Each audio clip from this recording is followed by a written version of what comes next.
Three, two, one, ghost. Hey, everybody. Welcome to 321 Ghost. I'm your host with a silent G, Kyle, and as always, joined by my co host with or without a silent G. What's the verdict on that? No silent G, just a regular host, Natalie, still of the living Ah, for now. good to see you. How are you? So good to see you. I'm doing great. Gosh, this movie's a weird one. I'm still processing it, especially one that I nominated that I really wanted to watch. And this is 2012's David Guy Levy. I think you can do I'm not either. sure. Yeah, David Guy Levy's 2012 film Would You Rather, starring Brittany Snow, Jeffrey Combs, and kind of a who's who of character actors. Kind of a everybody of like, oh, I've seen this person somewhere before. So it's pretty Yes. exciting. You know, you and I've watched this movie before in Together? this together. Yeah. There was That may have been the first time that we watched it was together. Oh yeah, I think so. And this was, 2012, so I was still living in San Diego at the time, but I was walking through a Fry's electronics store. I don't know if those still exist. Does that one still exist anymore? The one, In San Diego, no. the one by the No, it's stadium that doesn't gone. exist anymore. Yes. So Yeah, every now and then when you need that one thing that they're the only ones who have it. Twice a year, maybe? I Once a year? guess. Yeah, You're there's also that. disappointed. There was also that weird one up in San Marcos that had like a cafe and like an aquarium. I just always felt bad for the fish. That one might still be open. I think they left like a handful of locations. So like you could drive a Mm, solid hour and probably find a Fry's, yeah. maybe. Hmm. Pretty extensive anime selection, if I remember right. But long story short, I was walking through the not as good Fries, and I don't know what compelled me to see this DVD cover. Jeffrey Combs standing behind, Brittany Snow who's sitting down or whatever. And I just saw that and was just so compelled by that. And I was just like, ah, shit. I just picked it up. I think I knew you and I were going to hang out. And I was like, you know what? I'm just going to grab this movie. Let's go watch it. And gosh, I don't remember the rest of that story, but I do remember both of us being just surprised by this movie. I don't know. Do you remember watching this for the first time? I do remember watching it for the first time, and I actually have a lot of things that align with your story. So you're forgetting a really important piece of this puzzle, Mm-hmm. which is we both like were really into like the movie poster art for this movie. Like there were so many good ones, and you actually had one framed for me. I don't Mm-hmm. remember if it was my birthday, if it was Christmas. I ended up having to take it off of the wall when Phil was like old enough to comprehend that my son Phil, that there were scary things on the wall. So I took all the scary things off of the wall. I've Coward. recently been putting scary things back into the house Oh, that's because good. he's a fan. And so that is going to reemerge out of the storage in the garage, and go back on the wall soon.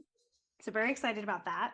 The other thing is, I think this is important for our listeners to know that here at 321 Ghost, Yeah. we are big fans of dinner parties and we are big fans of party games. But when the two merge, sweet spot, chef's kiss. When we're rating this at the end, using our patent pending 5 boo scale, I think really the discussion's going to come down to, did this movie just fly too close to the sun? I I agree. And then the last thing that I wanted to say before we even talk about anything that happens in this movie, because I do think it's a lot lesser known than any of the other movies that we've talked about so far and maybe Hmm. will talk about in the future. So, if anyone listening has not watched this movie and is listening to us talk about it for some reason, stop listening right now, watch it, and then come back and listen because we're going to spoil everything about this movie. And it is a lot less fun if you know what's going to happen and the decisions that will be made. Probably makes sense. This movie, yeah, I mean, just kind of scrolling through the Wikipedia. I mean, it looks like it went to video on demand pretty quickly, and then went to the discount horror section at Fry's pretty quickly as well. Because And I think also it must have been that year that we surprisingly, watched it. Yeah, it has a surprisingly low score on Rotten Tomatoes, which I was quite disappointed by. What's the A score? 59%. So it has a 59% and then a 37% audience score. And I'm not going to show my cards too early here, but I think that is way too low. What movie were they watching? 37. Get Exactly. out of here. I Exactly. so this movie I think that just the pleasant thing about movies like this is, like I was saying earlier, is that this movie has like a lot of people that whether it's veterans of horror or people that are like new to the horror genre that end up being in multiple horror movies. Just really, gosh, it just kind of runs the gamut here. So it's like you've got, Brittany Snow, who outside of this movie, I think people probably know best for like X. She's in the Pitch Perfect movies as well. Hmm. Um, She was also in the remake of Prom Night. So she's yes, got a few horror films under her belt at this point. you've got Jeffrey Combs, who, of course, Reanimator, Star Trek. He's played multiple characters. You've got The Frighteners. You've got I Still Know What You Did Last Summer. He's got, that dude is like, dare I say it, industry legend. I Jeffrey knew it. Combs. I I'm knew gonna it. add. I was gonna try to beat you to industry legend Jeffrey Combs, but he's incredible in everything he's in.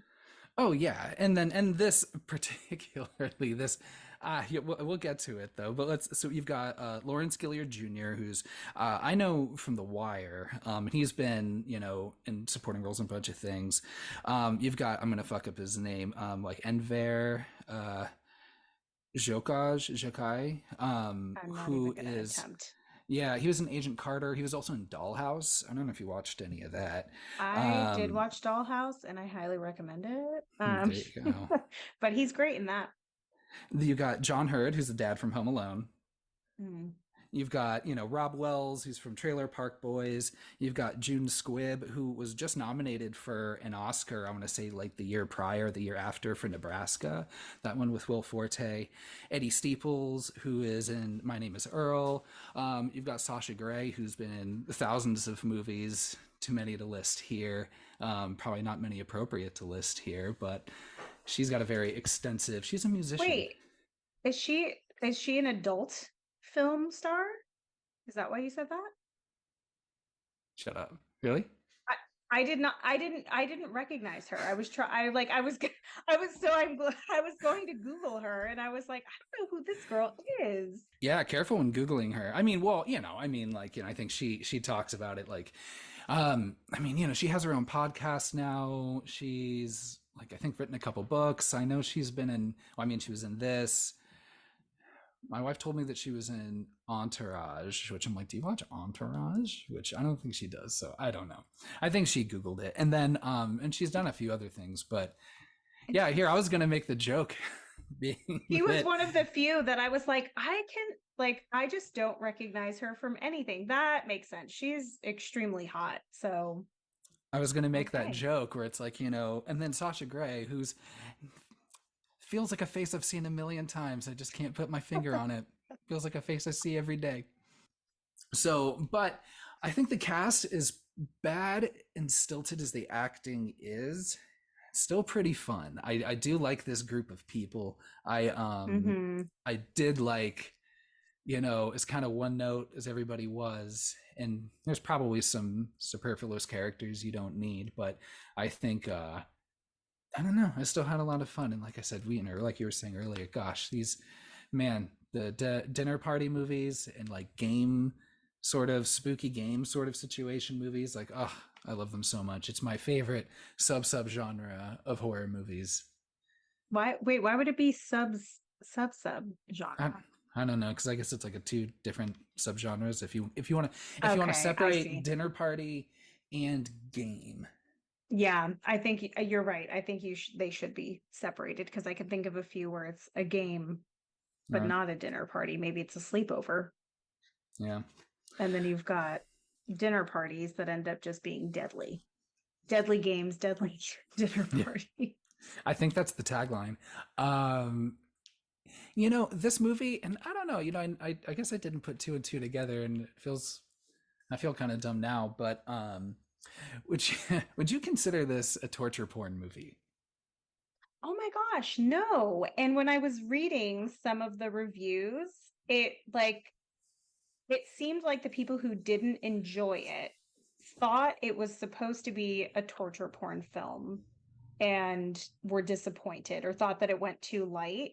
Hmm. But in my mind, I didn't go into this movie at all thinking that, like, I wouldn't have compared it to Saw. And I think just because it's a deadly game, it was automatically framed like in a Saw type, like a Saw type category. But I wouldn't consider it torture porn. I think it leaves enough to the imagination. Like, you don't see a lot of things actually happening. Yeah, Would you? and I would say that's probably due to budget. I would assume, kind of cutting away from Yeah. things, but yeah, I don't know. I mean, I guess I was like, when I think of torture porn, I don't know. Like, I think of like Saw, like Hostel, you Mm, know. Gosh, like The Devil's Rejects had some like really like rough yeah. scenes on it too. Some real How gross ones. how I define what I think pushes something from being like gory and or like cringy versus moving into territory of torture porn is that 1 to 2 extra seconds of hold on something that you don't need to see. Like, your imagination will paint the picture for you. So, like, I'll use an example that we've seen before where like nails, like fingernails, are being pulled off. Fucking And if you hate the fingernail actually, stuff. I know, but if you actually see it happen, that to me is either torture porn, or I guess that could even fit into body horror. That's a whole nother a whole nother subgenre. But yeah, like if someone else is pulling off your fingernail and you actually witness it happening, like that would be torture porn to me. Or like clipping off a toe. I think that I, happens in one of the Hostel movies, and you actually see it happen rather than just hear the clip I and guess the I scream. I guess I always kind of associate torture porn movies, or using that phrase or whatever, like to a certain like decade or era of movies too, where Mm-hmm. it's like, there was like, all the Saws and Hostels. So this was like 2004 to 2010, 2010 or something, and or to 2012. But when you have like, yeah, your Hostels and you have your Saws, but then I would also like lump in things that like, some of those like Hills Have Eyes movies, Texas Chainsaw remakes that just get Mm. where it's just like really just about like just torturing some like poor woman hanging from like a hook or something. And it's like, so like I wouldn't think a movie like Hellraiser is torture porn, but I mean, like, it meets all the criteria, right? No, I don't Or think is it that just body does. horror? I think that is a combination of body horror and You're like, that's just hot, all that stuff. it's It's just just sexy. sexy. Yeah, it's just sexy. They just like nipple clamps, Kyle. What's the issue? Yeah, that's totally normal Friday nights here. No, it that to me isn't torture porn because it's, I don't know, it's fast. So to me it fits more in like gore and then like body horror with like, skin melting and coming off and all of that. Yeah. So I think like a movie like this, I guess I didn't immediately think of it that way, even though like, yeah, I mean, I guess they all are torturing each other. Yes. So like by those standards, yes. But I guess I don't know. Mhm. Yeah, just kind of like you said, like in the confines of like not even just like a game, like, this like elaborate mousetrap Rube Goldberg situation that like the Saw movies do, but Mhm. this like of like, oh, would you rather, pick, in my left hand or my right hand, but like both of them are like a punch to the arm or something, you know what I mean? Or like, Yeah. or it's like, oh, you want this or this, and like one of them's going to be like eating a worm and the other one's going to have to be like, I don't know, something Did worse. you I don't know. ever play this game for real in your life? Not Like whether it really. was like just questions being asked or like almost like two different dares that no one would want to do. I think probably both. Not that I can like remember specific times where I have, but yeah, yeah. I mean, like I'm sure it's just like a, would you rather do this or do that? And Okay. usually it would be like both pretty bad scenarios, you know? So I had never played, like, I know what the game is and what it entails, but I had never played this game before.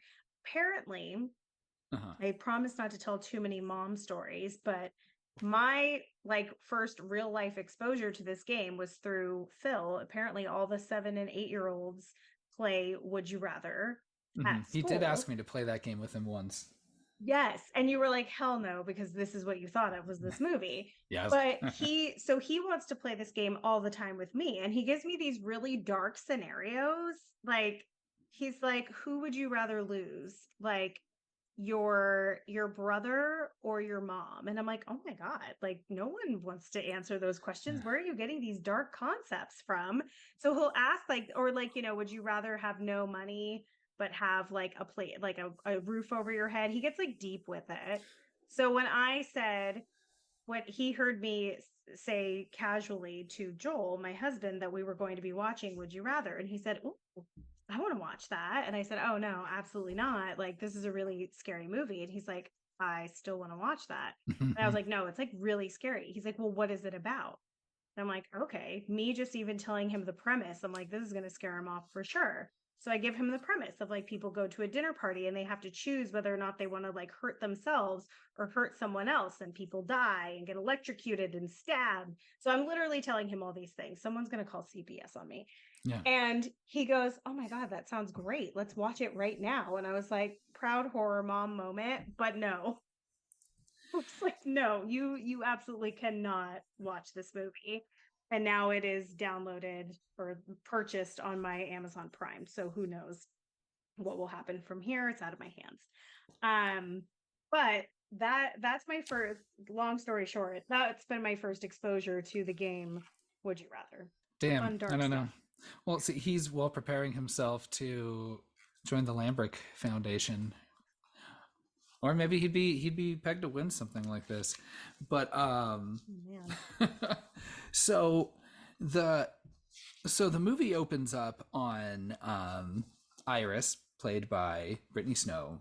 Um, this opening, the music just drives me up the wall. I with that like weird like marching snare situation.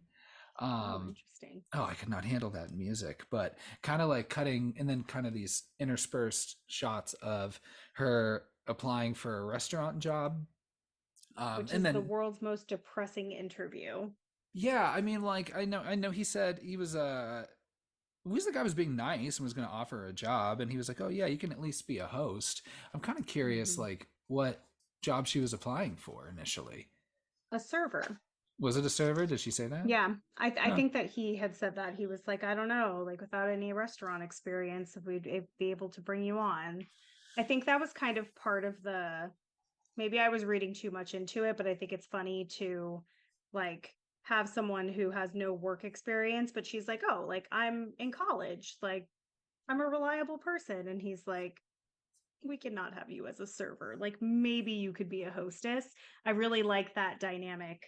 Um, that, she could be academically experienced, but there's no way we're going to let her be a server, which like just shows a completely different skill set and resilience than she might have, which maybe I'm, again, Mhm. maybe as a retail warrior thinking too deep into this, but I feel like it was like an interesting thing to think of, like someone who's like academic almost as like soft and couldn't handle like the restaurant industry, and then she goes into this situation that's like way more intense and handles that shit.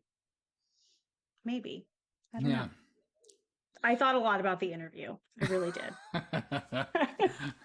I don't know. I'm like 3 episodes in on The Bear, and I don't know. Restaurant situations are just stressful. I don't know. I could never. I I'll be five like, stars to anyone who's ever worked in food service, like for being able to handle that sort of pressure. I have tons of family who have, and I've never had the guts to even get my feet wet there. Oh yeah, like I'll take the ice pick through the leg. Definitely. I Would you rather? Yeah. So oh my gosh, we've started. Um so, just to demonstrate, so like Brittany Snow, she's hard on her luck. Her Hmm. mother is gone due to an accident. We don't know where the other parent is. Right. And then it's her and her brother who has Hmm. leukemia. Um He's very clearly like terminally ill. Like I feel like that's very well established from the get-go. yeah. And he's and they're just talking through like, hey, they don't have the money and just how kind of hard it's been, and and he's feeling some guilt, and of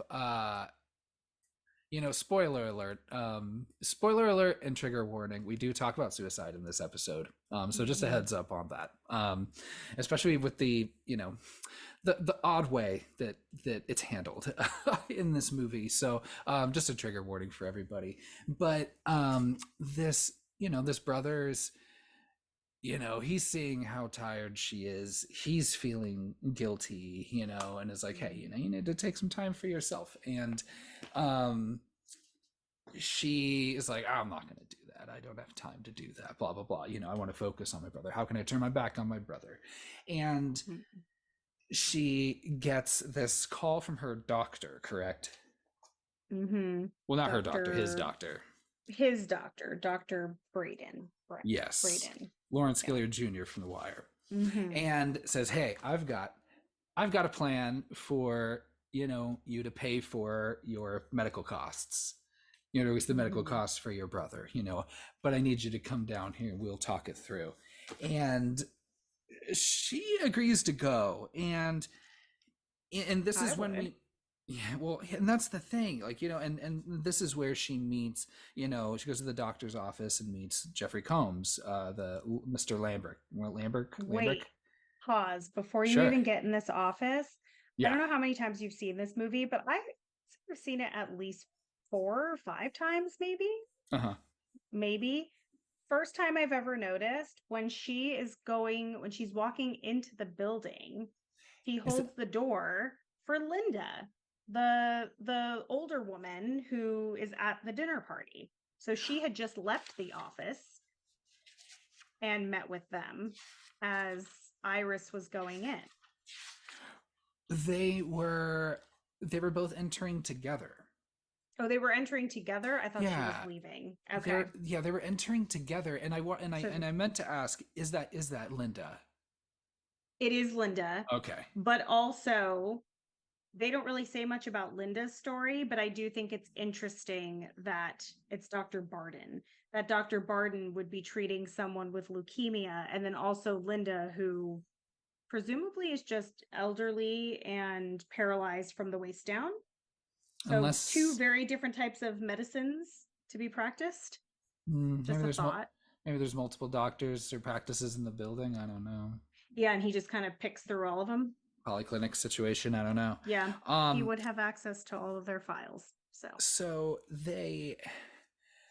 So she goes and meets with the doctor, and Jeffrey Combs is there, and I'm like, it was pretty funny. They explain pretty quickly what the situation is that, like, all right, mhm. there's a game we would love to invite you to. The doctor has won this game before, and introduces her to Jeffrey Combs, who is Mhm. demonstrating his disregard for other people by leaving his peanut shells and shit all over the couch like an I'm asshole. so glad you said that because I was like, what a fucking dick. Just What a putting dick. his shells right on that couch in a doctor's office. Yeah. That's a red flag right Yeah. there. Oh, absolutely. I'd be like, I don't trust this Huge motherfucker. I red don't flag. care how much money he has. And I thought it was funny where the doctor, tells her, I had already lost my wife. I was about to lose my practice, and then he came in and helped me, and I'm like, clearly you have no problem violating, client patient, patient doctor confidentiality, right? By Yeah. bringing, HIPAA laws who? HIPAA laws, right? And then, so I'm like, maybe you like kind of deserve to lose your practice, you know? Like he doesn't say like the wife dies, he just says like the wife leaves. Maybe she just left him because she's like, you're a fucking asshole and the shitty doctor. And he You're was gonna right. lose. He Yeah, says so lost his wife, but he doesn't really specify what so happened I'm to her. like so I'm like maybe, you know, the Lambrex or whatever. I'm gonna mess up on this name the whole time. Um I know they all say it differently, but it's um some of them say Lambert and then some of them say Lamberg. it's Lamberg, which It's also Lamberg. I don't know if you Shepard. caught at the very beginning of the credits, the first thing that comes up in the beginning of the movie is like Lamberg Foundation presents. So like did they also fund this movie? It's a very I love that. unnecessary and ridiculous like meta winking dumb thing. But I didn't even again, notice that. but you know, it's like this doctor who may very well just could have been a shitty doctor and deserved to lose his practice.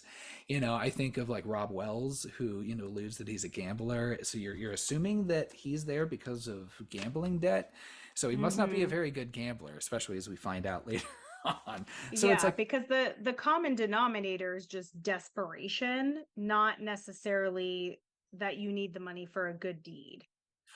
that's the thing, right? So it's not Yeah. even like, and that's the kind of the weird part about this movie is so it's not even like Jeffrey Combs is like getting people who are shitty anyway, so he doesn't, you know, to like, you know, alleviate that guilt a little bit. Hmm. Not that it seems like he feels guilty about any of this the Not at entire all. time through. um but yeah, I just thought that was interesting. So she pretty quickly says like, okay, I'll go, right? And, you know, tells the brother that she's gonna be going out with friends or whatever, and he's No, like, oh she yeah. thinks it over. She took some time. I thought she decided in the office. No, she said, Okay. "Can I think about it?" And then he handed her the card and he said, "Yeah, like you take the time to think, but you need to RSVP by 8 p.m." And I was like, well, that's a quick turnaround time still. Right. Yeah. I So she had to think about it, which I'll give her some credit for that. I'm curious how this movie did internationally because the entire crux of this movie and Brittany Snow being in this position where she would participate in this is something that is unique to America as far as Yeah. developed countries. Like who with universal health care, like if you're watching this movie like in France, right? And you're like, how do you even like get around that concept of like, wait, what? Like what do you mean? What Why extra money does she need? Like what are you yeah, talking about? why isn't her government just paying for it? Yeah, where's your government official who's Yeah. paying, Why who's weren't they in the room for this conversation? right? So I'm like, this is something that is very unique to the United States. And then Yeah. also I'm like, how is this any different than like putting, you know, these kids up for like half court shots at basketball games for like a shot at college tuition, or, you know, this bake sale that, you know, this child without legs put together to get robot legs. I don't know. I just feel like I see that shit like online all these times, and it's always framed as this like heartwarming story. Everybody pitches into the bake sale for the kid, and now they can get their robot legs, and you're just like, why do we have to be put in a position where the kid needs to have the bake sale for this to happen, right? And the Yeah. same situation, like this is such a unique thing that Hmm. now this woman, like seriously, like I think I would and you would if we were in this position, we would absolutely consider like, oh well, shit, I mean there's more boring ways to get this money, but at least I mean, I don't think it's any secret that the US has the healthcare system that we do. Like, I feel like if you're from anywhere in the world, like you would anywhere in the world that would be watching this movie, like I feel like you would be aware of what our situation is and be like, damn, it must be hard over there in the good old US of A. Poor Iris can't even get a job as a server to pay her brother's medical bills. Like, like a bone marrow transplant? I'm I'm hoping that she has some sort of health insurance, but that is not necessarily fully covered. And then she can't go to school, and they're like, wait, is she paying for her own college too? Yeah, maybe like what was the mom? I wonder what the mom was doing. Like why were they in so much debt to begin with? Because they had to sell the house Hmm. and the house was sold. That sign showed the realtor sign said it was sold. So I'm assuming that they desperately sold it for less than it was worth just to get cash to make ends meet. Yeah. But That being said, yeah, I I do like the relationship between Brittany Snow and her brother. I I'm do like, too. I think those conversations, they feel generally pretty natural. It's probably the best acting we'll see in the entire movie.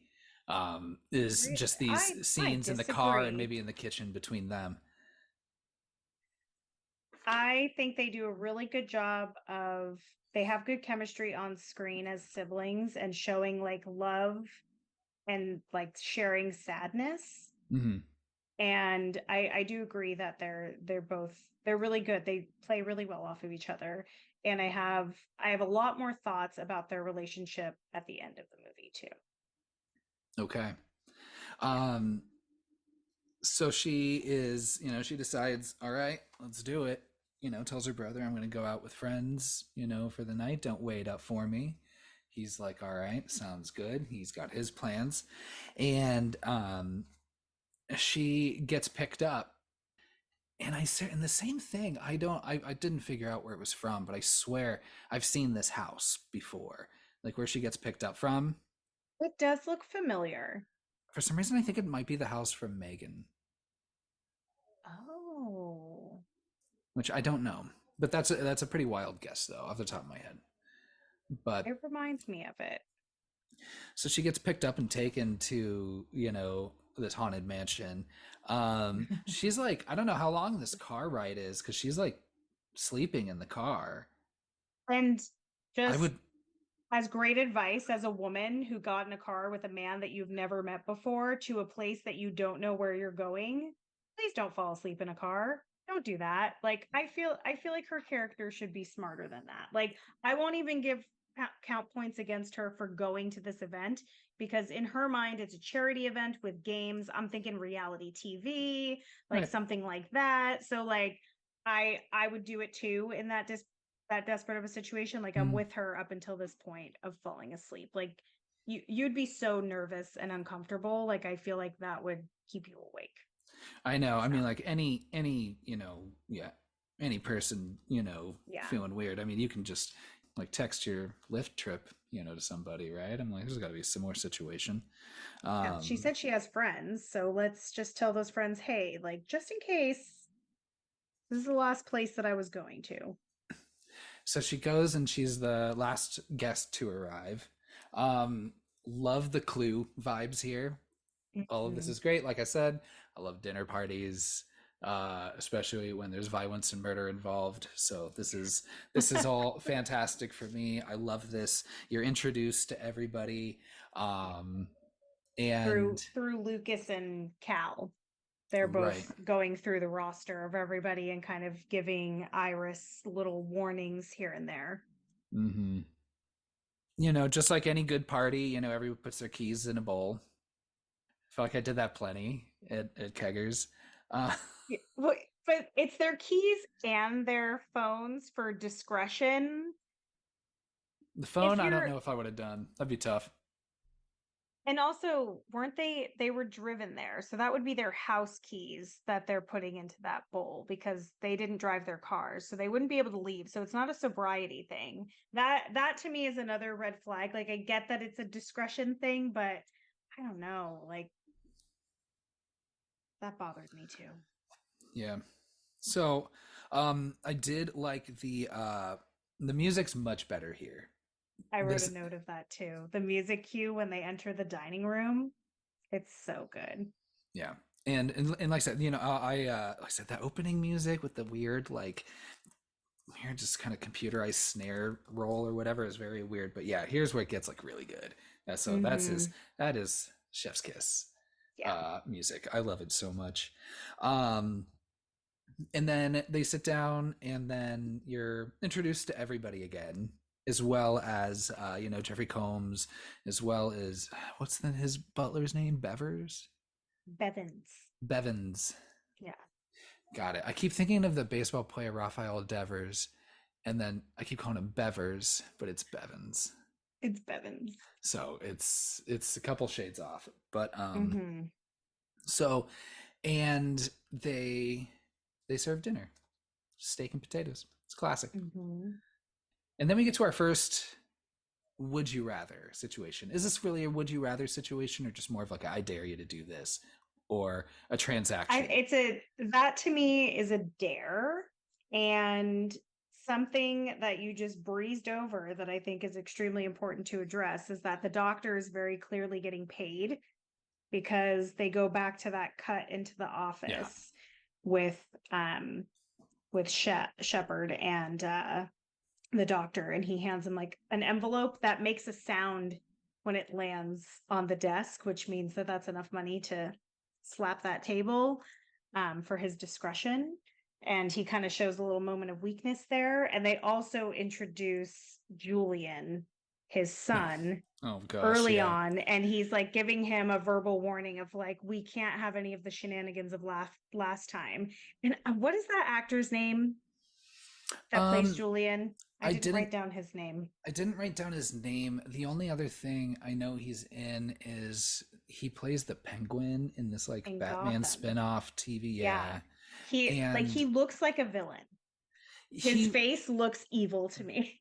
yeah, his face looks like yeah, that's I would look at that guy and say pervert, you know. Yeah. Oh, 100%. I feel so sorry for him that that's the way Mm, that he looks, because he looks menacing, and it's probably, I feel like some of the actors that play the most like menacing characters like sometimes are the nicest people, but yeah, he looks menacing, and I think he's perfect for this particular role. Like his general look, he looks like a nepo baby son, like sp- 100%. and it's funny, yeah, they this movie comes out 4 years before Donald Trump is elected president.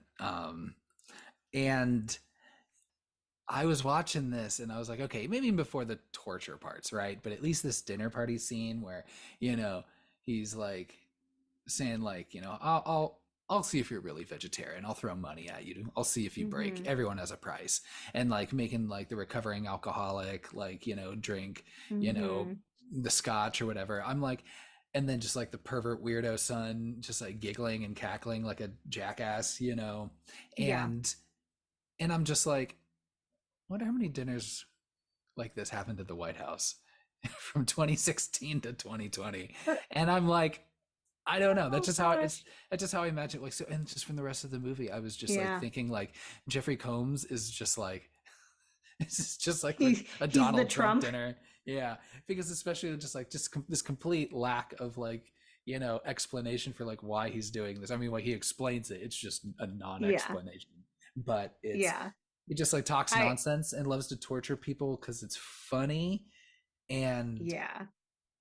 that's it. And then and then anybody who he does pay is just So here's the fun thing about this first one that comes up. So he, like, obviously, you know, Iris shares early on, like the food is served and she says, "Oh, I should have probably mentioned this. I'm a vegetarian," and he uses that against her, and he offers her $10,000 to eat it. So my assumption here, I'd be like, "Oh, this guy's a total fucking dick, and he's just like preying on us for like to feel powerful." Like, and I would hope that that would be the extent of the game. But you're a vegetarian. Would you eat that meat for $10,000? yeah, 100, yeah, 100%. Absolutely, right? Yeah. I Oh was yeah. like, she says no. I would have said yes in a heart when I was vegetarian. Absolutely, I would have eaten that meat. Oh, I would have done it for less. Yeah, yeah. It would have Yeah. been like $1,000. I was like, fuck yes. Yeah. Absolutely. I mean, like the cow like what? Like the cow's dead. And the way that he describes the dinner, I was like, damn, that sounds fucking delicious. Like the Yeah. wine reduction, come on. Like No, at least it's like a good dinner. It's not like he's asking her to eat a McDonald's hamburger. That's all just pride right there. I mean, like pride's not going to save that cow, and you're just No. around strangers. It's not like anyone's going to go tell on you. It's not anyone's going to go revoke your vegetarian Hmm. card, right? So, Exactly. yeah, Because any person, like if someone told me like, wow, I can't believe that you compromised your vegetarianism for $10,000, I'd be like, you're a fucking idiot. Absolutely you would if someone offered you $10,000. yeah. I was like, no one is paying $10,000 for your fucking pride, dude. You're, Yeah, you're good. absolutely not. Um,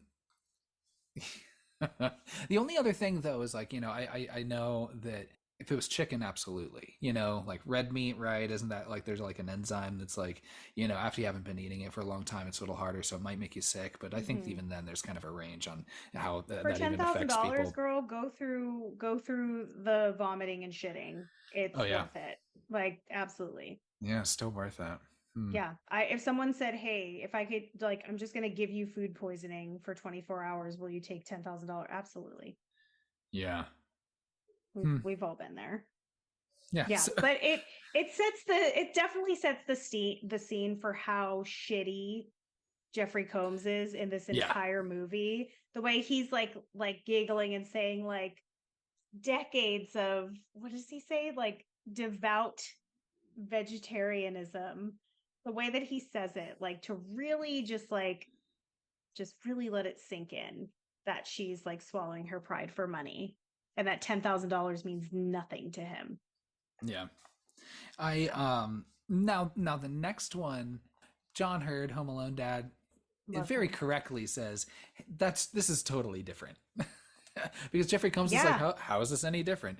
She is a it's devout totally different. vegetarian. You are devoutly, not drinking anymore. And it's like, well, No, he's a recovering. There's a difference between like if you're just like, oh, I choose not to drink for, my general health, well-being, my mental state, whatever it is, and being a recovering alcoholic. Like that's a yeah, huge deal. yeah, For what did he say? For like he said he hadn't had a drink in 15, 20 years. something like that. Yeah. Yeah. And the offer that's given, so the glass of wine for $10,000 or the decanter of scotch for $50,000, that's where I would start getting a little bit scared because a decanter of scotch could actually send someone in the hospital. Now, if he was that bad of an alcoholic that he hasn't drank in 15 years, obviously he can handle the decanter because he does, but Hmm. I would be really scared for him if I were at that party. I'd be like, bro, I don't want to watch you get alcohol poisoning. Like, yeah. He doesn't even drink the whole thing, does he? Oh, he does Oh, dang. That's Jesus. Even because even he gets even the 50,000. even if it doesn't, hurt you or kill you, just the you'd be able wouldn't be able to stand up, especially at the speed that he drank that too. That's Oof.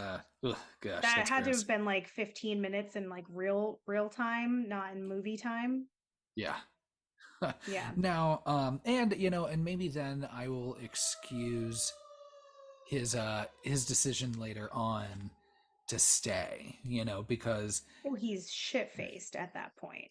right. And I wasn't sure if him standing up and then sitting back down was like him just drunk and just falling back down a little bit.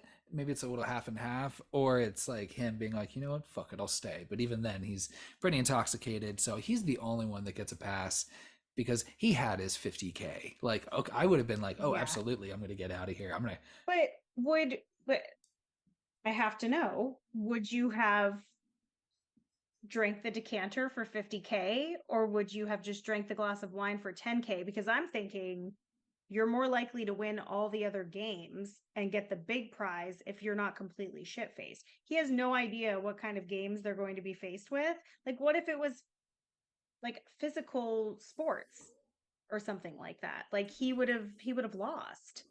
physical sports. Like, what sports are they going to do? Like, at like No, nine I'm at just giving night? a dumb example. I wouldn't I would die if I drank a decanter of scotch. Like it would kill me. So like I mean I know he's a grown man who's a former alcoholic, but I would have gone for the glass of wine at 10K. If That's you hard. could handle the decanter of scotch, would you choose that for the 50K over the wine? That's hard to say, and I don't know. I don't want to. It's like I said, it's completely different when you're in the mindset. It's just like, I don't know, when someone's in recovery like that, it's like, you know, me, I just don't have that context to be kind of put there where Yeah. I'm just like, oh, like me, I'm just like right now, me, I'm like, yeah, I'll drink the decanter, get the 50K. Like, Well, that's what I'm absolutely. saying. But As I am as not, you, I yeah, am not, yeah, in that dude's position. yeah. So, There's no way for us to be in that mindset. so I would say, yeah, but absolutely do it. Especially like then if they like offer, if he offers like, okay, you all have your out now, you can get out now, Mhm. or you can stay. And I'd be like, dude, I have 50K, I'm leaving. I have 50K. I'm fucking out of here. Yeah, I'm good. Even with Drive the me 10, home. even with the 10K, I'm like, okay, this is a little weird, but I'll take the 10K. Sure. That's 10K Yeah. that I did not know I was going to have earlier that day. Yeah. Right. So, And the way that he explains the rules and the how you're eliminated. One, the word eliminated, I like, I have the horror movie glasses on, so I'm thinking eliminated definitely means dead. mhm. Whereas everyone else is like, oh, like you're eliminated from the game. Like, so if you choose not to do something, you just lose and you don't get the prize. Like, that's the mindset that they're going into it with. But like, you can tell that shit's going to get dark after the decanter incident. Oh, Like, yeah. it's really going to push your fucking limits. I loved how, he's explaining the rules. And I just love that the example that 1-2 punch, or just how he's like I forget the name, like Travis is the guy's name, or it's like, Yeah. Travis, would you rather kiss, this guy, or would you rather kiss Iris? And then he goes like, well, Iris, and then Yeah. fucking June Squibb, who is like the MVP, like this, just the Linda. secret MVP of this movie, Linda, just goes, you want us to kiss? And You're just, going to make us kiss each other and just you're kind of gonna laughs. you're gonna make us kiss each other. And the way that she delivers her lines, she is in a different movie than everybody else. And I don't think anyone told her, like, I think she was just finding out as the movie was going what movie she was in. Because She didn't I read just the feel like, script. no, She just page by page. her responses are just so, it's just like so innocent and just so just like almost like just like through the eyes of a child. Yeah. Like her, Yeah. it's so good. So I just put June I Squibb as lol. Yeah. And Yeah. like obviously there's a lot of deception going on here, but what a shitty example. Like he could have used an example of like, oh, let's say you have arachnophobia. Like would you rather stick your hand into a box of spiders or, X, Y, and Z? Like that would have been a more fitting example. Like so like you're going to face some fears. Like there's just such a high level of deception going on there that like I don't think I would have left at that point. Like if I had no money in hand. If I had no money in hand and I was that desperate to save my brother, I think I would Well, stay.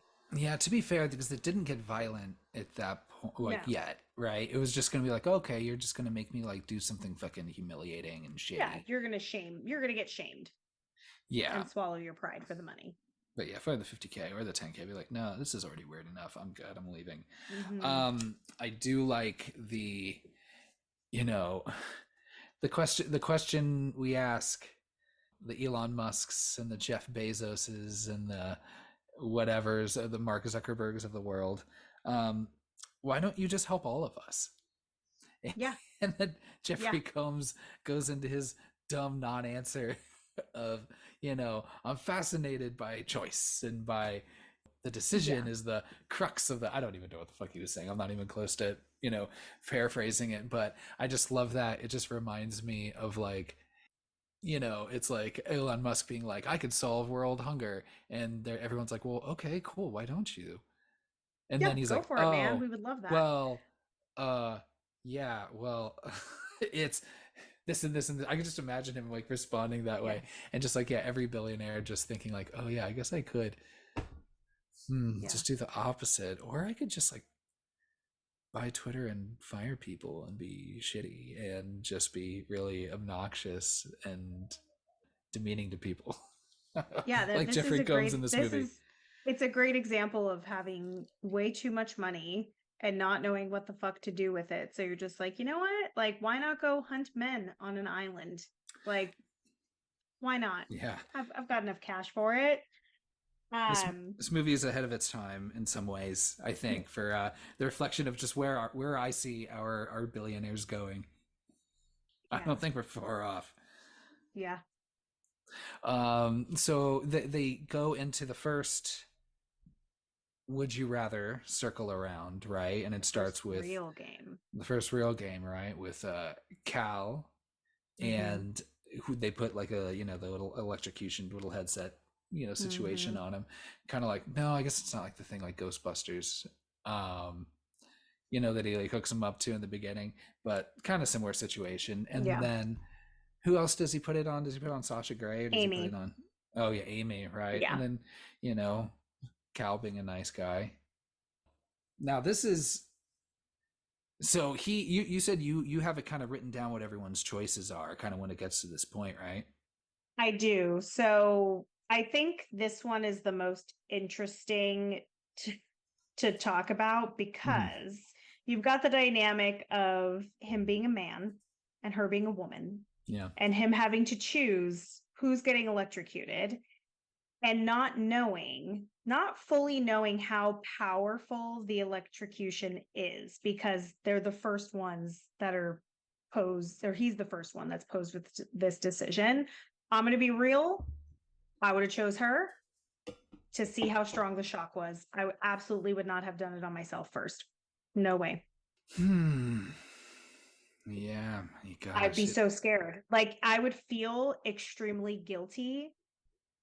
I would do it with a lot of remorse, but I would be so self-preserving it like that I wouldn't have been able to take the shock myself the first time, at least. Hmm.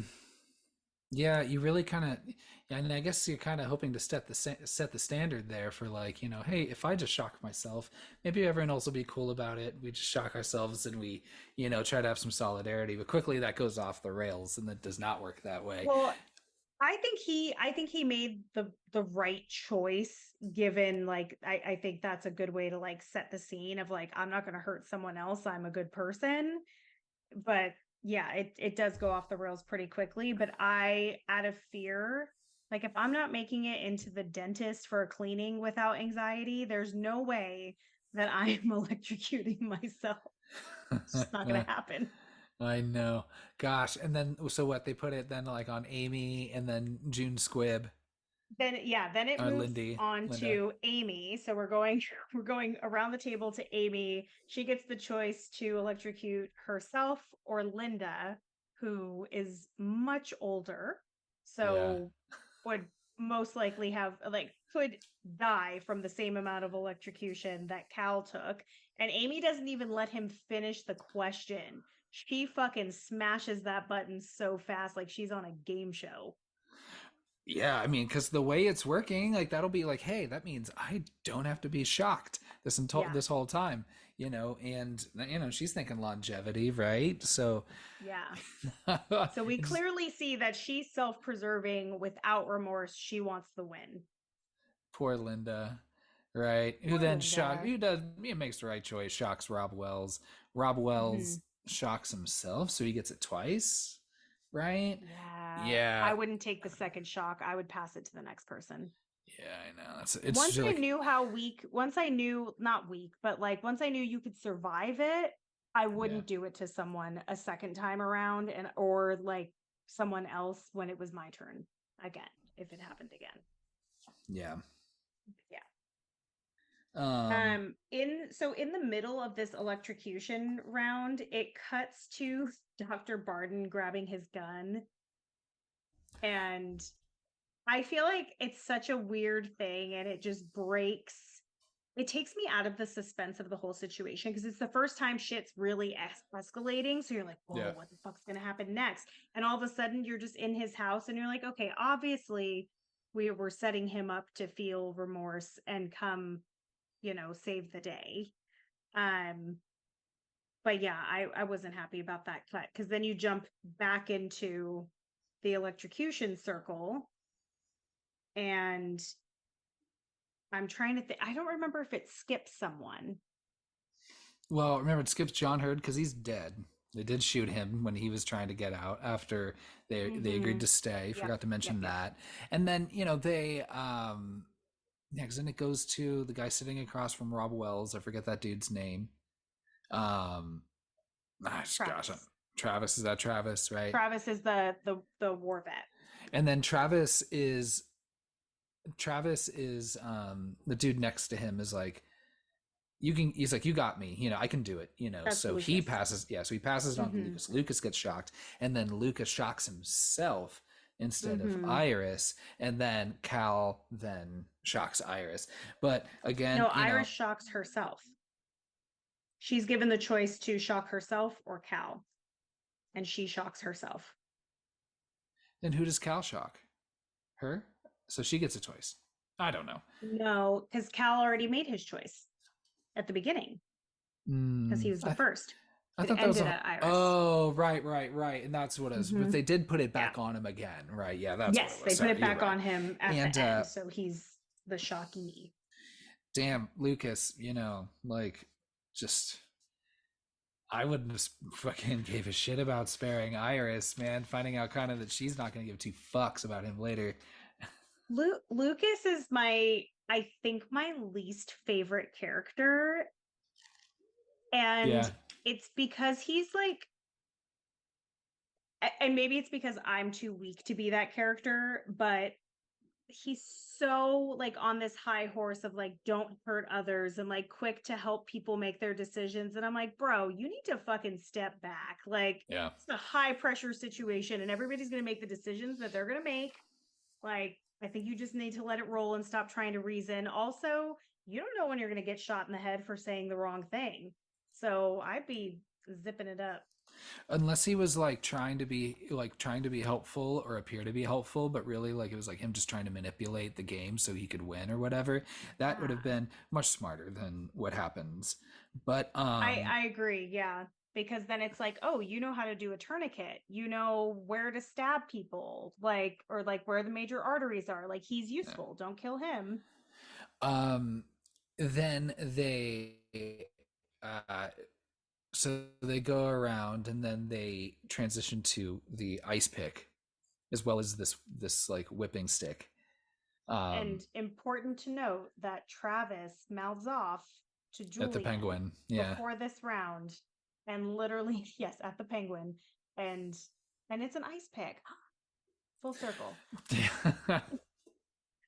And he says that, he says something like you're gonna regret that, Yeah, or show me respect. something. And he's like, show Yeah, me before he leaves the respect, room. and whatever, Yeah. they so he's and then I think he's just like, oh, put whatever by his chair, whatever, because they're gonna plan on Mm-hmm. torturing him. But so they do the ice pick and whip situation, and really everyone's just being like, oh, all right, whipping Travis seems like to be, or hitting Travis seems to be like the best It's the option each theme. time, because it's yeah, because they keep talking about like, the major artery you don't want to hit with that ice pick, and like, Mm-hmm. they've really, which shows that it's a very easy artery to hit. Okay, so this is my horror movie brain probably Mhm. not doing me justice here, but let's just think of the logistics. Now, Okay. if you're using the whipping staff on Travis the first time, we know he's going to live through that and he'll be okay. So, like, Mhm. that is the logical choice that Iris makes. Because obviously, stabbing someone in the thigh, they are going to lose a lot of blood. But how many times have we seen in movies people get glass shards in their leg, shot in the leg, and they're running around town, they're running upstairs, they're doing all this shit, like they just tie it off with a piece of t-shirt and they're good to go for the next 12 hours. I Like, know. so I'm like, how untrue is that versus how untrue it would be so likely that you would hit this major artery? Like, is there a trick to it that you hit the leg from the side instead of the top? I was really thinking Mm. about the logistics of this because at a certain point, once you get to the second series of Travis getting struck, it's very clear that he should not have a third dose of that. Like, No. we know we're going to push him over the edge, and he still has to go around the whole fucking table. So at that point, I would say, okay, somebody's going to need to get stabbed in the thigh. And when Peter has to choose, it's Linda or Travis. It's to stab Linda in the leg or strike Travis. He made the right choice. He's the voice of reason there. Yeah. Yeah, he actually, I would have done the same thing. I would have done the same thing too. I mean, I just, probably would have. Linda, you're not going to feel it. Yeah, I just, probably would have just aimed a little better, probably. Yeah. Right. And maybe would they notice if you didn't go that deep? Right. You just hold on. There's a few where there's another one later where I'm just like, you could have faked that and gotten away with it just fine. Just been like, it hurts. Well, when Lucas strikes Travis, he goes real hard on him, like way harder than Iris did. And I'm like, whoa, bro, chill out. Same with Cal too. It's like, look, it's like, I get it where they're like, oh no, you have to put your arm into your muscle into it, but it's like, you could still hold back a little bit. You could hold back a little bit more than that. Yeah. So, but just, oh my gosh, just fucking Linda. Just what happened, just this blood just and it's just bursting out of her leg. What do you think is happening? And it is just, I love that just Linda gets the ice pick and then just real quick goes at Sasha Grey. I thought that was pretty funny. And just, oh my gosh, Linda. But that's the last we're gonna hear from Linda. She does a nice, of all the deaths, hers is probably the easiest one. I think probably just to bleed out and just kind of pass out, right? And then Sasha Grey, just to be a fucking asshole, is just like, oh, I'm just gonna go just stab Iris. Well, and she gets the option, which I thought was interesting. She gets the option of who she wants, of anybody. Yeah. And so at that point, you're like, okay, she's definitely going to stab someone. But then she gets dark with it. And she's like, can I stab them wherever I want? And I'm like, well, if that was an option, yeah, there's you way think somebody easier else in the group. To go. Yeah. So, and then she stabs her in the side of her torso. Yeah, which also seems pretty bad too. There's organs, Yeah, you don't see it. So I'm like, could you not I don't know, would an arm be better in that situation? Some just muscly, fleshy part. I don't know.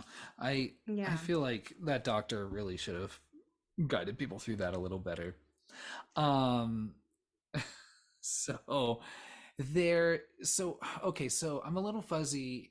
What happens next? Because at some point oh yeah, Cal goes and beats Travis a few more times, and then we find out.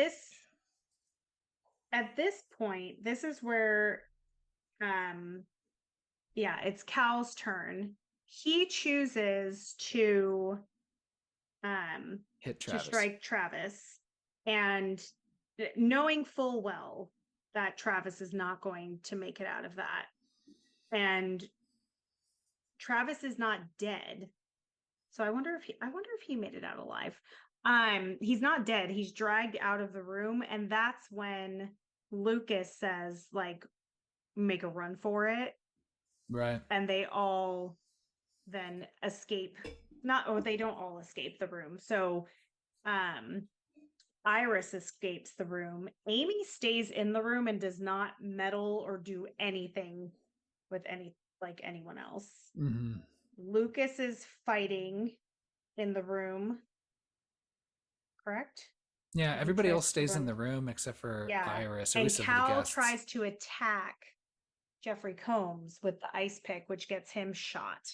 Yeah. And now he's dead and out of the game. Mm.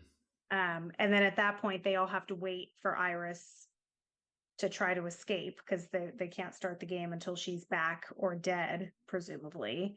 So Okay, one funny thing that I noticed. So when Iris is running from Bevins, she runs up the stairs, and in the corner of the stairs, you can see like a giant like armor. And I just like had this like vision of Scooby Doo like in my head of her like hiding in the armor, like as Bevins passes by and then like creeping away. Like, random, random thought. But I saw that armor and I was like, oh, that would have been fun if she put on the armor. But yeah, and then you get a lot of interesting things here. So another trigger warning. Right. Another trigger warning for sexual assault here and attempted rape. So Julian, world's worst son,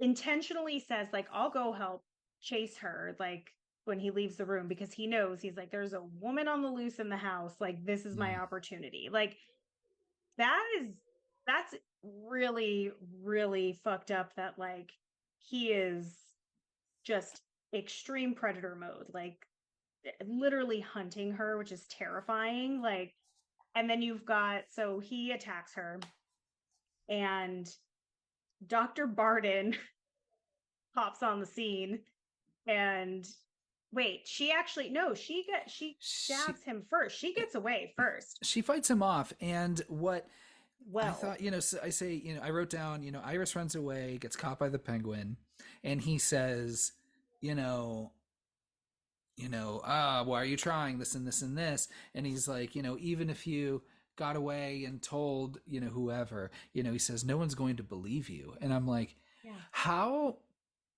what makes you think, like, I don't know. I would like, yeah, absolutely believe that. He is His admittedly, dad would believe it even.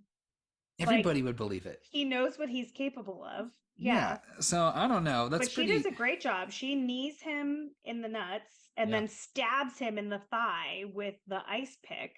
right. And once she has him disabled, that's when Dr. Barden comes in, pointing the gun, And then and wastes he way too immediately much gets time shot. explaining, I'm sorry, this and this and this, this and this and this and this and this, and then just gets Yeah. shot. Which I'm like, too late, Do dude. that later. Yeah, fuck off, Dr. Barden. You go ahead and die. And even then, you didn't even need, like, we were talking about how he cut to that shot of him like grabbing his gun or whatever while they were doing the first round. And I was just like, did you even need Dr. Barton like at all in any of this? Like, he No. could have just been there at the beginning and that would have been it. And he's just getting paid off, like whatever. I don't Yeah, need to see him exactly. again. Just show him feeling guilty. He's getting paid, so you know how the dynamic works, and then you could not show him for the rest of the movie, and things would have been fine. I'm not a big fan of fake out saviors, Mm-hmm. which is exactly what he is. Like, he adds nothing Nothing. to that situation.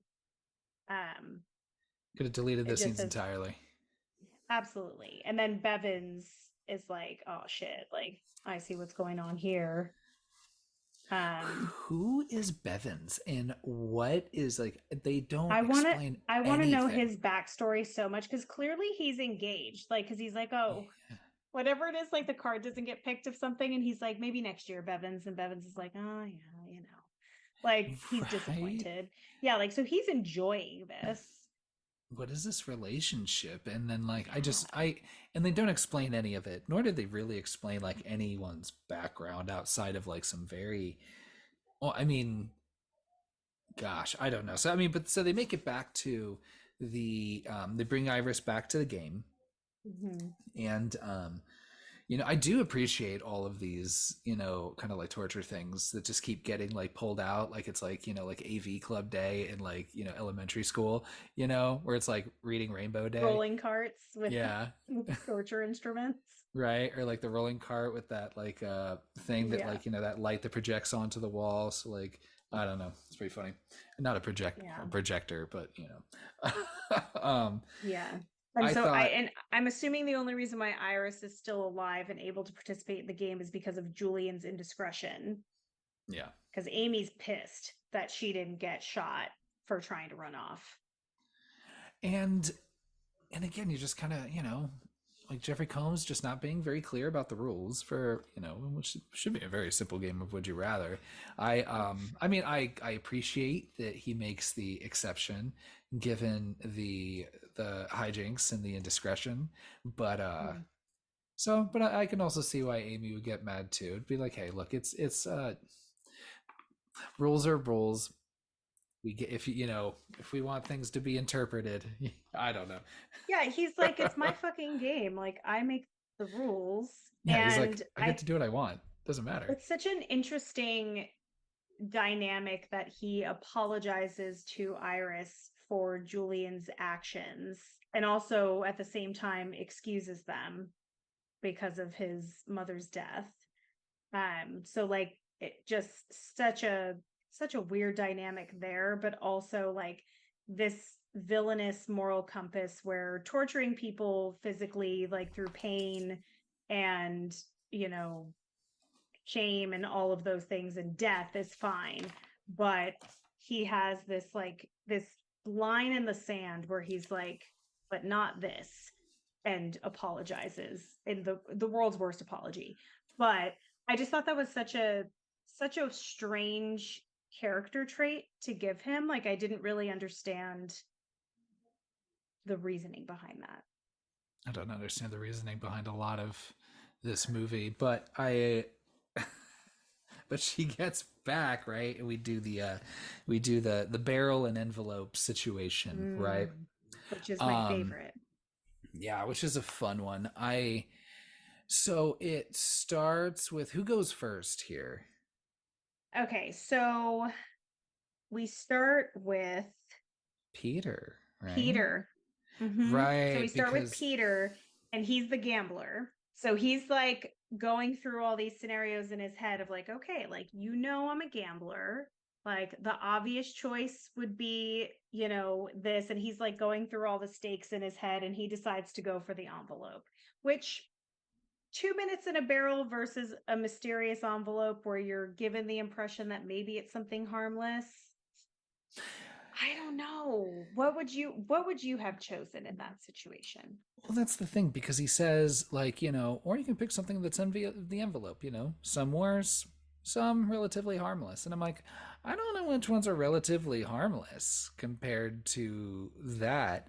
I mean, I He guess lied. maybe, well, of course he lied, right? Yeah, So that's the, total fucking lie. they're all worse. I think Yeah. everything in the envelope is worse. But Yeah. because what was it? It Well, was the eye slice, while treacherous, is the most likely for survival. that is the one that I think could have been faked the most easily. I think you Mm. could just put it that close up and be like, and like, and just, cut maybe another part of like underneath and just have the blood coming out and just cover your Where he eye. would have And been, yeah, I'm sure he would have been like, I'm gonna need you to take another shot at that. yeah, I know, right? Because you got Rob Wells, Peter, who, is not a Mm. very good gambler, which is probably makes sense why he's there. Like I said, he's probably, it I would be makes feeling lucky if I saw the firecracker and was like, okay, like a second to third degree burn, I could handle that, but that's like dynamite. That's yeah, that's literally yeah, dynamite. it's a quarter stick, right? And Yeah.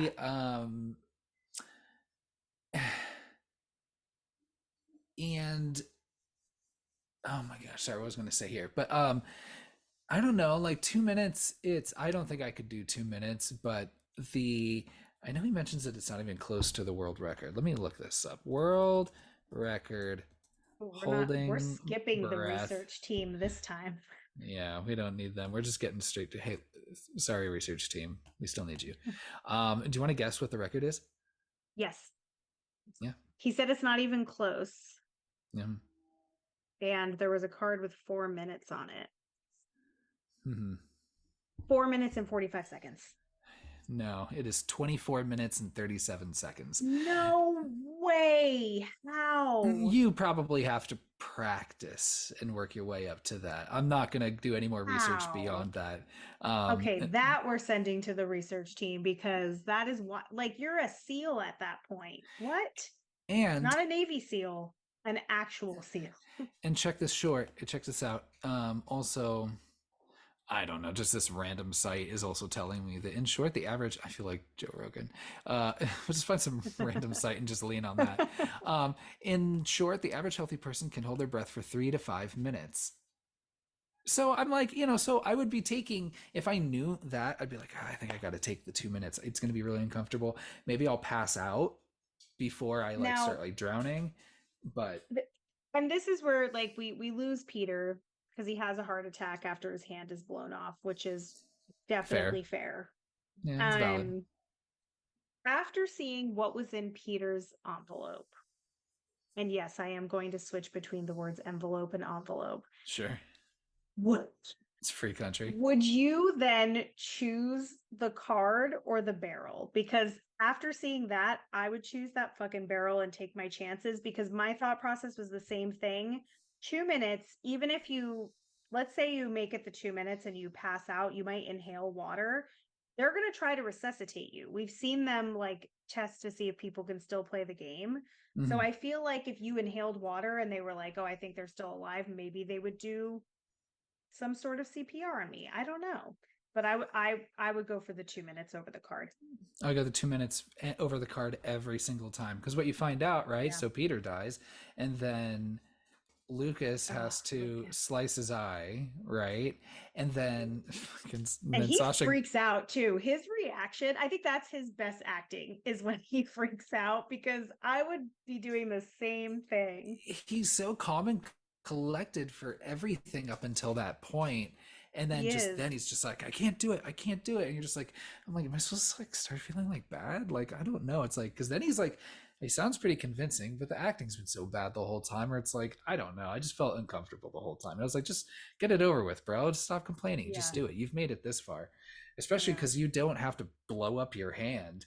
I still think the eye things, whereas you have two eyes. Well, I guess you have two hands, Yeah. And like but he'd look hot with an eye patch. yeah, He's got see, a good so face structure for it. Nice like square jaw. Come on. easy.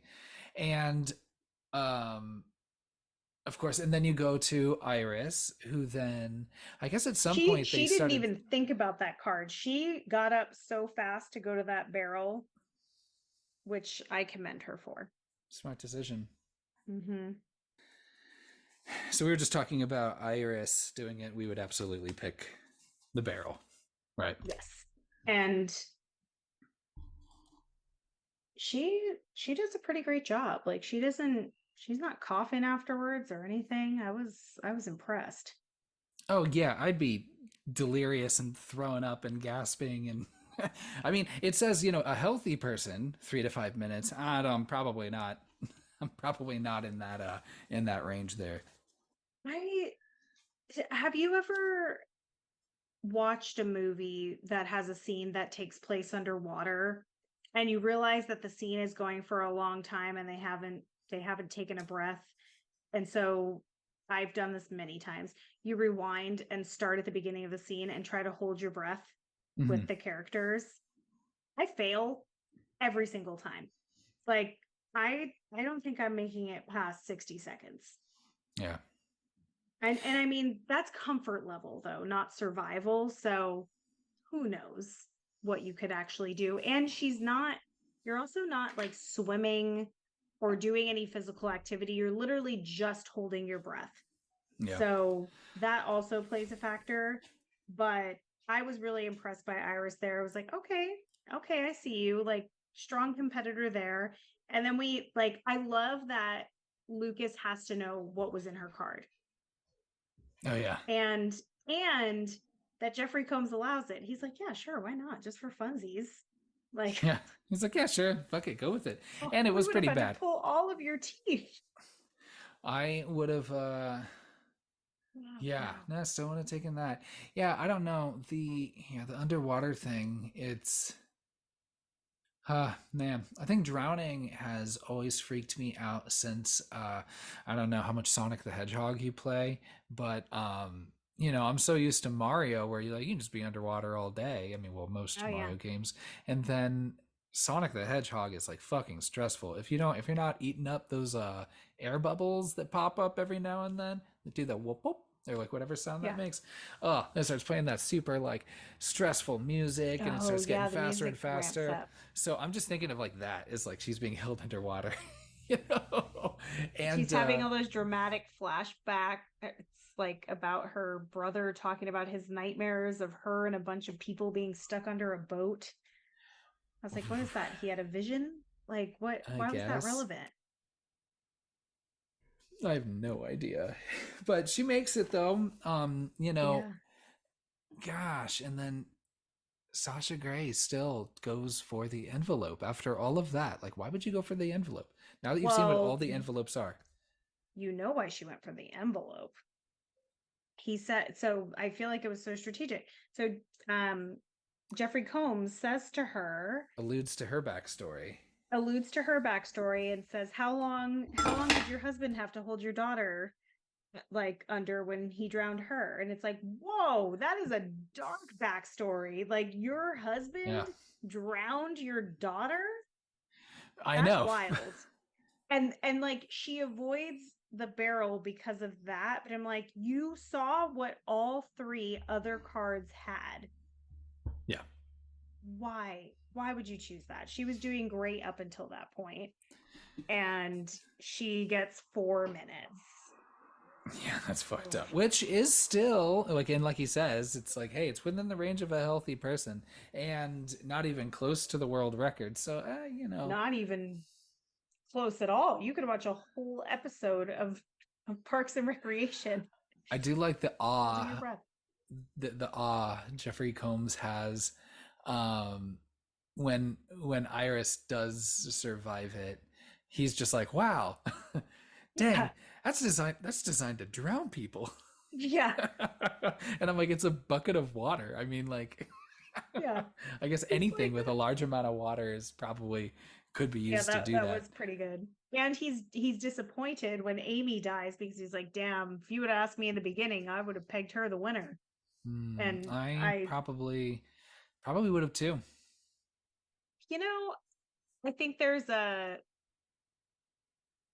an aspect of winning over other people that needs to happen in that type of game because at that point she had gained so many enemies. Like I just don't see like cuz say she would have been in the final two and the same thing was proposed and she wasn't the first to go, she'd be out. There's no way you would save her if she killed a bunch of people. Yeah. I wouldn't. Hmm.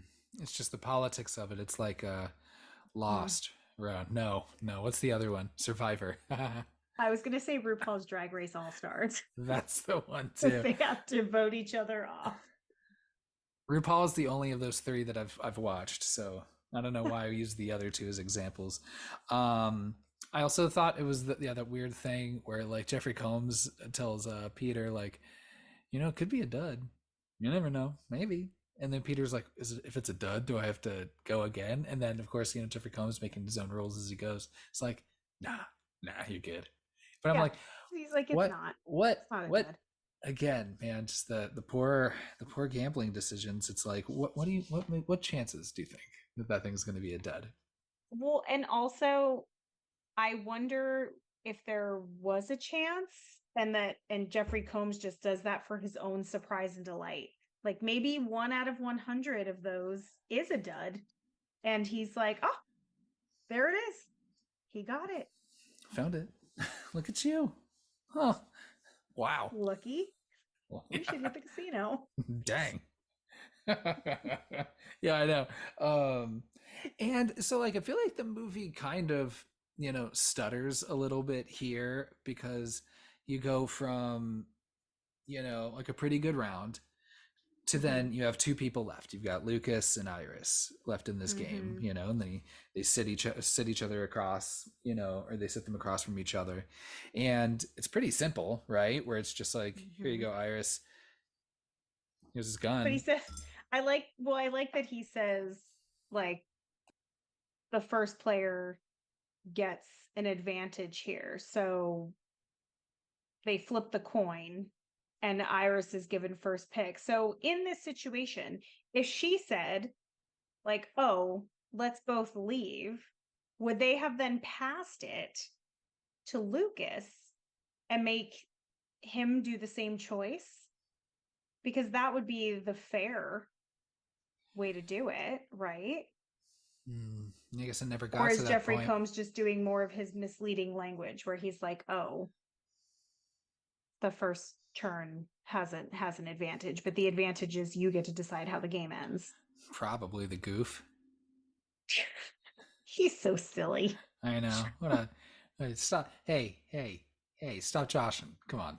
Come on, And Jeff. I love that she kills him before he starts to share his backstory, because she's like, nope, I don't want to know it. I know my backstory and that's all I need. Which would you have done? Me? Mm-hmm. Hmm. After going through all of that. Okay, I'm going to tell you my immediate thing. Yeah, shoot him.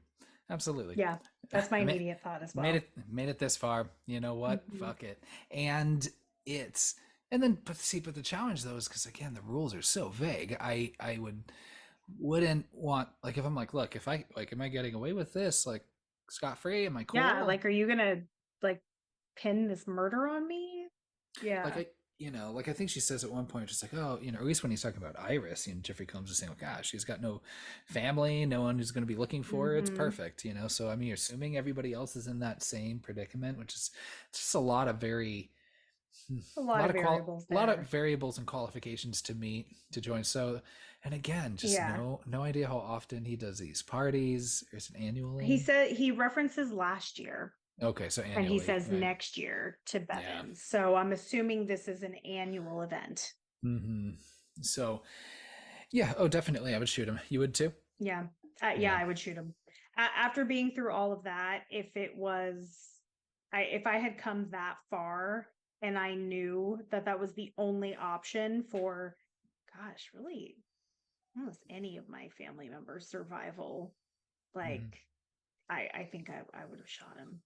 Yeah, I think for us to escape together, and not get any money, I feel like everybody else would have died for nothing. Yeah. Come on, let's honor. That's a good way to spin it. Yeah. Like someone's got, like, you mean, so like after all that, like I would say, and someone to not get the money, like, geez, come on. That's definitely, I don't know. That'd be my rationing behind it. Yeah, my only thing is I would have aimed for the head. Just made it, because you never know. I don't know. Yeah, she shot him right in the heart. Brutal. Yeah, which I mean, why that old timey revolver instead of like a regular current gun? Like, it's so like dramatic. Right. That wooden revolver. The other thing that, and you can correct me if I'm wrong here. Yeah. But we don't get any backstory for Cal. Right? And we don't get any backstory for Linda. No. What possibly, what was going on? What could she have been there for? I'm so curious. I don't, like, Cal, fine, whatever. Like, we'll just assume he was down on his luck like everybody else. But what was Linda's situation? Gosh, I don't know. I mean, I guess she was going into the hospital, so you'd assume maybe it was some sort of like, maybe like medical debt, possibly. I don't know. Again, context for if you live in the US, retiring in these parts is not easy, and she's got a lot of medical bills too. So maybe she was like, I'm out here working still, like I should be retired. I've got all this debt. So Linda just wanted to go on her cruise and maybe move into a nice 55 plus Four Seasons community. I like that. Maybe she was just, I don't know, maybe, her granddaughter is, like, selling gift wrap for her school, and she needs, it's some like ridiculously. She wants her to get the big prize. So she wants her to get like, the if big I could just prize. win a bunch of money.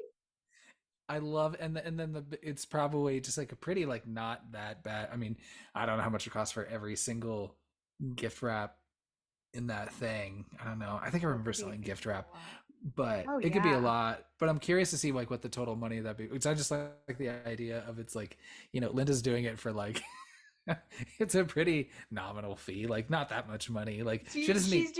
she's doing it for something really low stakes in her normal life and comes into this game that is way too high stakes for what she signed up for. Also, let's just think about for a moment that our schools had us selling things for them to make money to fund the school. Oh yeah, child That's labor. what we were It's doing. It this was is this child labor. this yeah. It is this movie and the way we relate to it is all just so distinctly, You I don't made know. it really political. Yeah, I know. Geez, I Wow. Look at that. who knew being anti-child labor is a political thing, but here we are these days. Um, so she, shoots him, and like I said, I feel like the movie just kind of sputters out at the end here because she kills him, and then it's like, oh, okay, cool, game's over. All right, did it. Yeah. And You then he know, like insists on getting the thank you, which is so cringy. yeah. Like, Ugh, ugh. that's awful. I More so than Lucas even cutting into his own eye.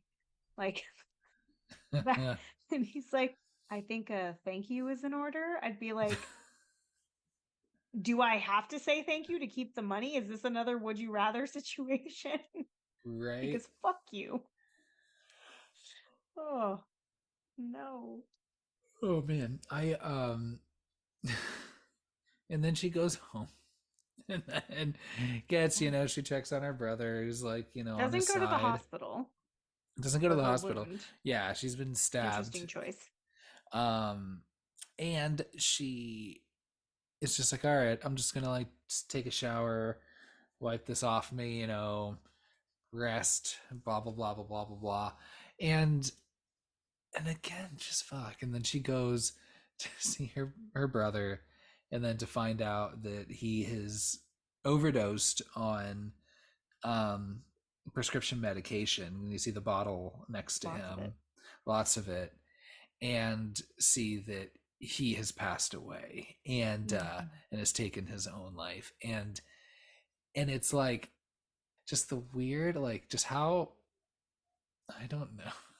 It's like I think the movie thinks it's like pulling like a fast one on you, and it thinks it's Mm. like a twist necessarily, but it's just like I don't know. I think maybe the old me would have not been as like perturbed by this, but like just this like, see, too late. Everything you did, it doesn't even matter because he's fucking dead, and no one wins, and you get nothing. I feel like there should be like an exchange policy where like within 24 hours you can go back and be like, no, I need the money for something else, or I need help with something else, just in Yeah, case. yeah. You know what? Um, Actually, I'll take that Ferrari.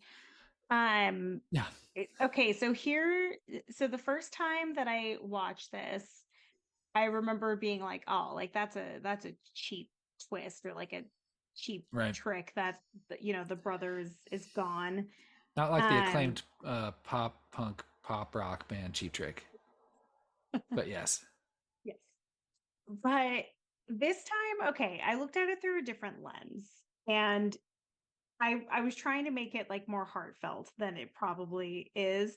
But I was like, he risked her life and risked everything for her brother. And he like you can see it in like his gazes in the conversation that they have. Like clearly there's a lot of like guilt there of her caring for him. Like he ends up taking his own life for whatever reasons that he chose. But I was like, was that like supposed to be their way of trying to be heartfelt and show like the bond between them, that they were both like so invested in like each other's survival and wellness that you know he made that decision. So I was like, were they trying to make like a tender moment out of this like weird twist suicide situation, or was I just have I just gone softer and am trying to find like a sweet spin on a sad and tragic situation? I think it's a sad and tragic situation that the movie does not know how to handle delicately or intelligently enough, where it's like, you know, I you were giving this movie way too much credit I by think so too. saying that, like, you know, he is, you know, they're, yeah, they're just looking out for each other. He sees himself as a burden at this point, you know, Yeah. which is unfair. And it's, yeah, and I think just like, but then to use it as like just The the twist. bullshit twist, you know, you're just like, Yeah, oh my because I god, mean, this we knew movie. that he was dying. So he very well could have just died in his sleep, like without him taking his own life, and that could have been their twist. And that's what I remembered happening, but So, and clearly I was wrong.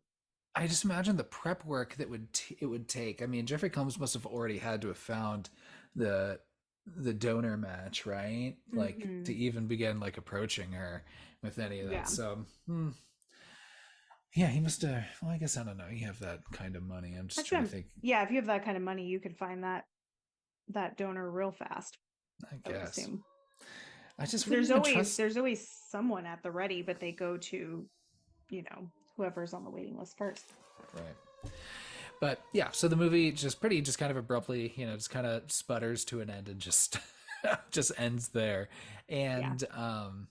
And that is Would You Rather. So, as you all know, we have a patent pending, so please be courteous and kind. We have a patent pending 5 boo rating scale. And the you've prepared a boo rating for this episode, Natalie? I sure have. Gosh, and then you went last. You went first last time, right? I did go first last time, so I'm passing the ball to you. Passing the ice pick over to me, um, so to speak. I am. Yeah, you know, I remember this movie being more fun. I mean, I think it was in some ways. I think that there were some characters you don't need. You know, Hmm. the doctor for most of it you did not need. The penguin you did not need. You could have cut him out of the movie kind of entirely. And It's a short movie. Like I yeah, I feel like if they started cutting characters and things, oh man, we would lose. It would be like a short film. yeah. You know, industry legend Jeffrey Combs, he'll get you half a boo, He definitely gives you half a boo. no matter what. Hmm. I am going to give this 2.5 boos. Two Wow. and a half boos. I think it's fine. I think it's a That's fine lower. movie. That's lower than I thought you were gonna go. Me too. I it's 2.5 is not bad by any means. This is a fine movie.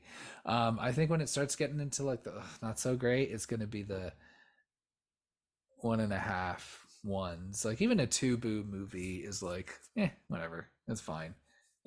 But this one is, and maybe we can bump me up to a 3. I don't know. I'm gonna say this movie has, again, you got a lot of fun people in it. I think I Hmm. would have liked to have seen um maybe some more of exploring the house, and I would have liked to have Mm, seen more of like just kind of clear like backstories of everybody except for, I mean, yes. Iris gets hers, and like, yeah, I mean, you know, it's not even like Peter says like, oh, I've got gambling debt. This is me just assuming because he just mentions, oh, my Mm. history as a gambler and this and this and this and this, and he says it before everything. um I the acting's pretty bad. I think just especially June Squibb, just Linda not knowing what movie she's in. Though I do like the idea of like it's just to like, yeah, some just low Yeah. dollar amount situation where she's just lonely on a Friday night. She thought she was gonna win $500 and like Yeah. like at the when she wins big at the bingo night. Yeah, right. Like maybe she got in a fight with someone else. You got in a heated argument, at bridge night, and so she needed to take a week off. So I don't know. But yeah, I'm gonna say 2.5. I think it's fine. It's Okay. I love Jeffrey Combs. He is always good. He does, yeah, but just the movie makes no sense whatsoever. But I do like just the concept, and you get 2 stars alone just for having some sort of dumb game and everyone in just a vaguely kind of Hmm. Clue dinner party situation. That'll get you plenty of booze. I'm sorry, I think I said stars. Um, So basically, we got one boo for the dinner party, one boo for the game aspect, and then half a boo for Jeffrey Combs. yeah, yeah, that adds up. Okay. So how about you? Okay. I'm gonna give you some context here. No, it's not five. Okay, I'm gonna give you some context. love it. Context. More So, context, more context than the movie is ever going to provide for us. well, here's the thing. I have to like apply logic to a system that definitely isn't logical, which is our 5 boo scale, because my scores are all over the place. But in my mind, 3 stars is like average but very entertaining and with flaws that maybe I can't forgive, if that makes sense. So like I Hmm. really enjoy the movie and it has some things that like I would change or I think they could have done better, which is why I'm going to put this one at 3 because I do find it extremely entertaining. Like the whole time I'm interested in what's going on, with the exception of the doctor. Hmm. Where a 4 star would vary is like it's just as entertaining, it's a thrill ride, it's fun, and it has things wrong with it, but I just don't care. Like any flaws, like the movie is so fun for me that I just don't care. And you could argue logic with me all you want. It doesn't matter. I enjoy the movie and it's just complete bias. So that's my difference between 3 and 4. I'm gonna give this one uh a wobbly 3, not a solid 3. Like it's teetering back towards 2.5, but I'm gonna land it on a 3. I like it. Um, yeah, that's fair. Yeah, I feel like I mean, Have I've have watched we this had have movie. we had a 5 star yet? Yeah, Death Becomes Her. You gave a 5 boo Oh movie. yeah, that was my 5 star. Yeah. Yeah, Yeah, that's 5 boos. 5 stars. A 5 stars. Fuck stars. A um, lot of profanity tonight. yeah, man. Gosh, 3 boos. yeah, I'm gonna stick with 2.5. I'll see if I'm feeling. Maybe if I wanna, you know, maybe we revisit, our boo ratings after a certain while and see how we're still feeling about them. But I'm gonna stick with that 2.5. You have, yeah, you're always gonna get a 2. Well, I don't know. I'll say that. I change my rules every time. I was gonna say you're always gonna get a 2 if you're a dinner party game I night I think situation. there's exceptions where you can have your booze taken away if you don't execute the dinner party or game aspect of it well. I think this movie does both of those things well. Yeah, I think it's pretty good. Wasn't there a movie that we watched that takes place with a bunch of teenagers in a cabin and they play some sort of game? I'm sure this has happened in many movies, but I remember watching that and thinking, even with the game, this is a terrible movie. Yeah. And why is that even a part? Like it shouldn't even be a part of the movie. And that's a perfect example of like you can't recover. If your movie is that bad, that's it. I'll have to I'm gonna remember. I'll figure out what I'm gonna figure out what movie that was. run it up to the research team.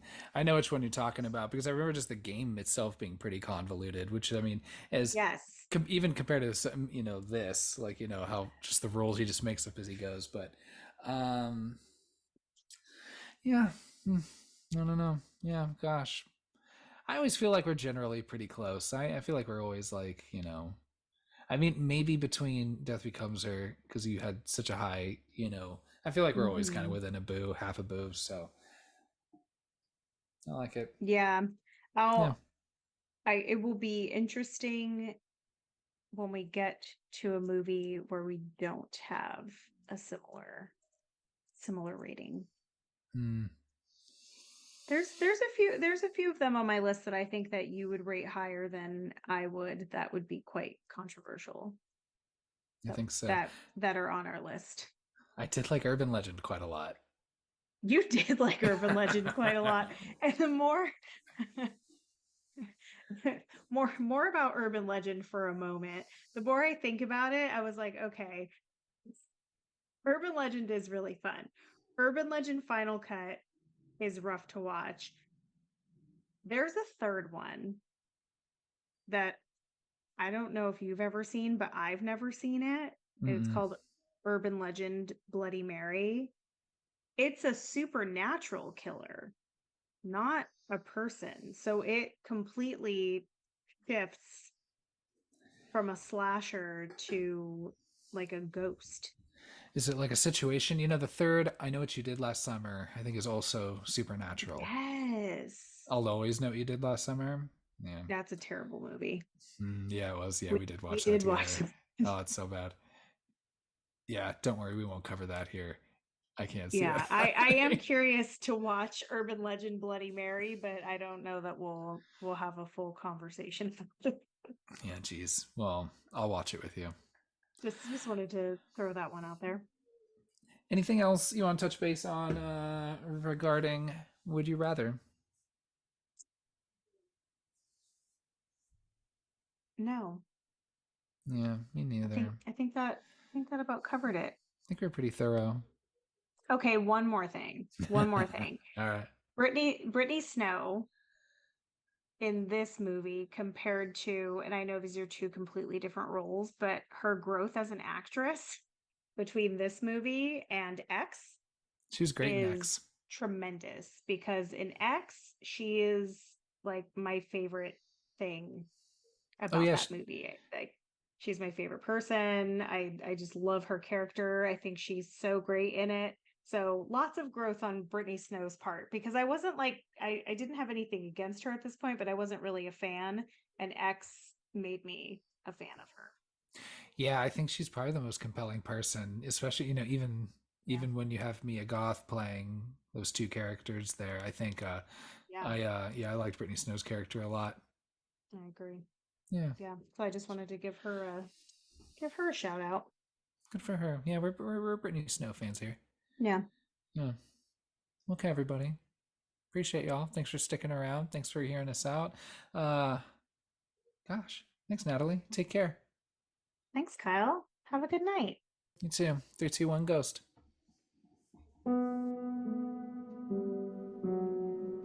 Thanks for listening to our episode on Would You Rather. If you've made it this far, you may not have realized, but you've non-verbally agreed to play a game of Would You Rather with me. Here we go. Would you rather follow us on Instagram at 321ghostpod, or have me stab Kyle in the thigh with an ice pick? Second challenge. Would you rather follow us on Twitter or X or whatever else we're calling it these days at 321ghostpod, or have Kyle's head held underwater for 2 minutes? Never mind. We're giving up on Twitter, officially, before it's even begun. Last challenge. Would you rather leave us a review or make Kyle slice his eye with a razor blade? If you'd like to send us an email to check on Kyle or give us any feedback or suggestions, you can email us at 321ghostpod@gmail.com. Thanks again for listening. Make good choices. 3, 2, 1, ghost.